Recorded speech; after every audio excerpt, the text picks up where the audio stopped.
If your car starts to shudder between 30 and 50 miles per hour, stalls at lights, or the RPMs surge without the speed catching up, that's not random. That's your torque converter waving the red flag. Ignore it, and a $150 fix becomes a $1,000 transmission job fast. This video breaks down the single symptom you can't afford to miss, the most expensive warning sign your converter gives before it burns everything downstream. Because that small, steady shake at cruise, it's not your tires, it's the converter clutch starting to slip. And here's where that trouble really begins. The 40 miles per hour shudder that wrecks your transmission. At around 40 miles an hour, the trouble shows up clear as day. You feel a faint vibration under the seat, not harsh, but steady, like driving over a permanent rumble strip. A second later, the steering wheel starts to buzz, and for a few beats, the whole car trembles even though the road looks smooth.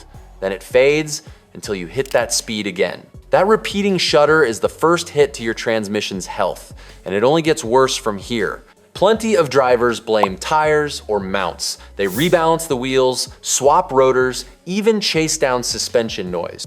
But the shake keeps returning because the cause isn't mechanical at the surface, it's hydraulic, buried in the torque converter's lockup clutch. That clutch's job is simple.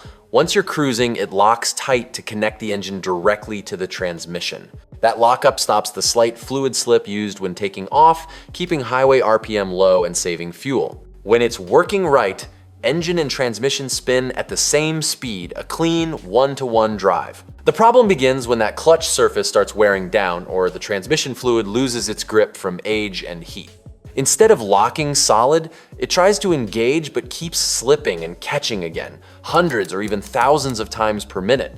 That constant partial engagement creates friction, and friction builds heat. The hotter it gets, the thinner the fluid film becomes, which makes the clutch slip even more.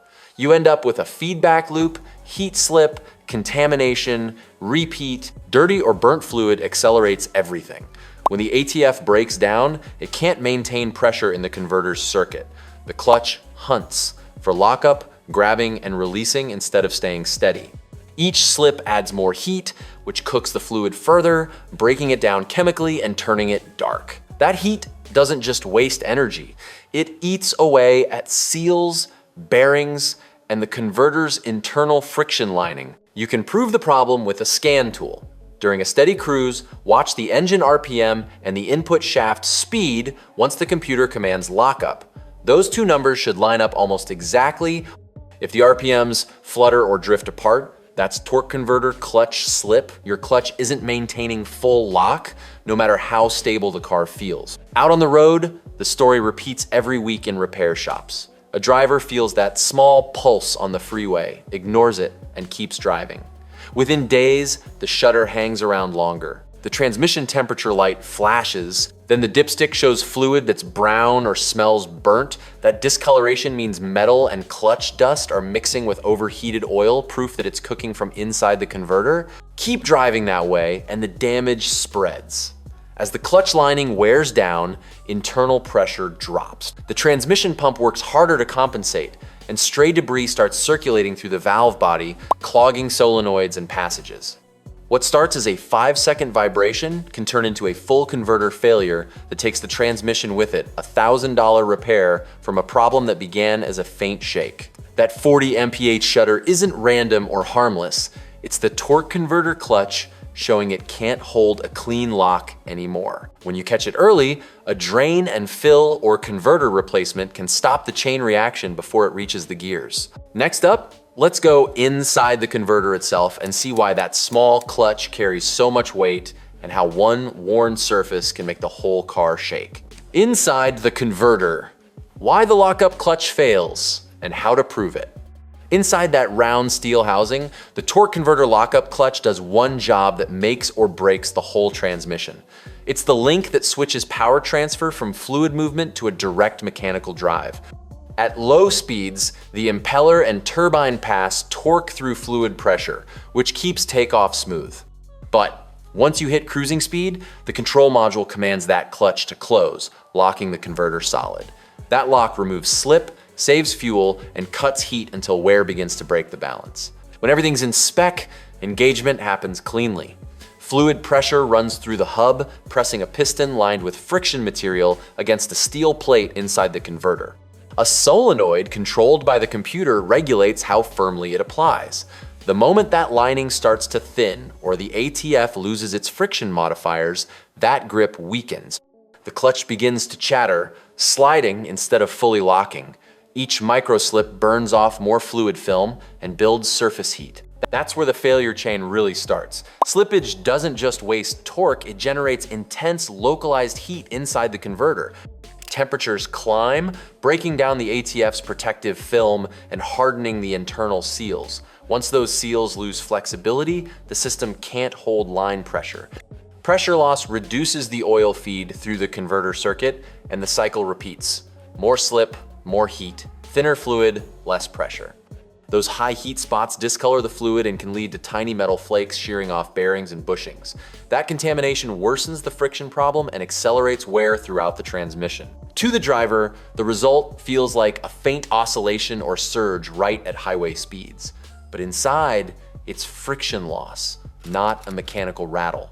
The turbine bearings see less lubrication, and the converter housing disperses uneven heat loads.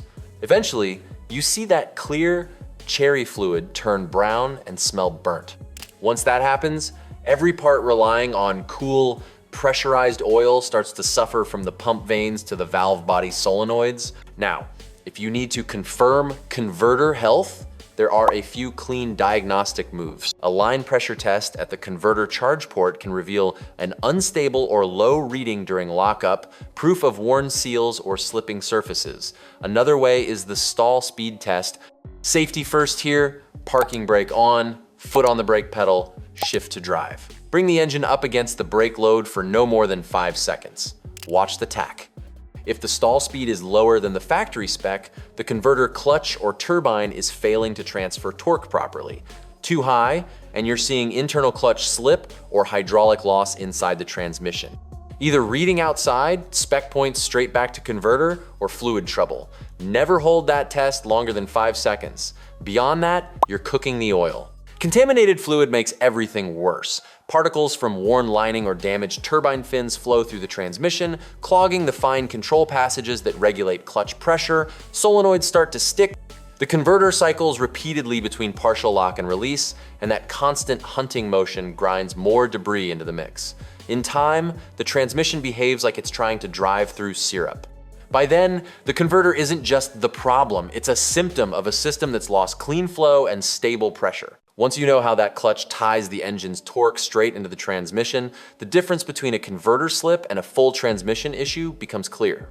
A shudder that shows up only at light throttle cruise almost always points to converter failure, building heat, not gear failure. Catch it now and you stop the chain reaction before the transmission ever sees damage. Keep this in mind as we move to what that small shake at cruising speed is really telling you, and why paying attention early can save the converter and the rest of your drivetrain. When heat and fluid start slipping out of balance, your torque converter clutch is the first to show it. That light shake around 40 miles an hour is the warning shot that the system's running out of margin. Don't wait for it to get worse. Check your ATF. Pull the dipstick and look at the color and smell.